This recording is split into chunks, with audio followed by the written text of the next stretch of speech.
BMF Season 4 Episode 2 Recap.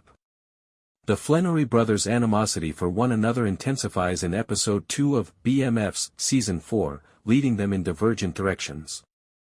Terry and Meech intend to grow their company in a number of ways. But the chasm that developed between them following their perilous journey to Mexico drives them more and farther away. In the meantime, B-Mickie, a former friend who has turned into an enemy, is having financial difficulties.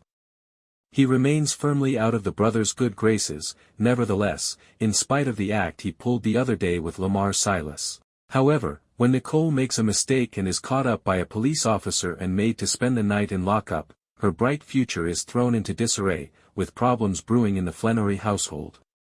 Meech and the Black Mafia family have a lengthy and complex history with Bryant. For years, he has been making numerous sacrifices in an attempt to apprehend the criminal organization and its ringleader. Since the gang's multi-state growth, it appears that his goal hasn't altered at all. As a result, during a support group meeting, he finds himself going back to their former area. But when a turf battle starts, he finds himself drawing the wrong attention. Consequently, he is arrested by the local police. This ultimately results in an unanticipated offer of collaboration. The majority of the criminal lowlifes that sell BMF stash around the area are the ones the police are trying to get off the streets.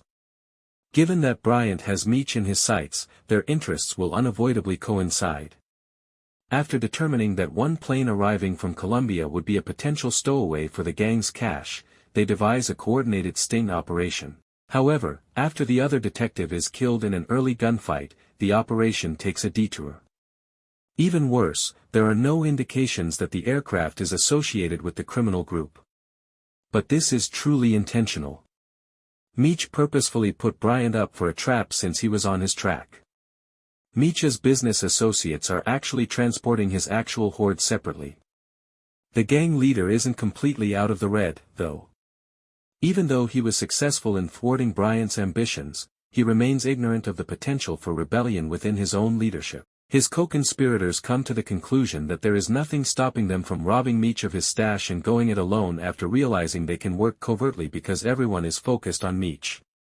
The eldest Flenory brother allows himself to be persuaded to take some heavy drugs during this time, which could turn out to be problematic later.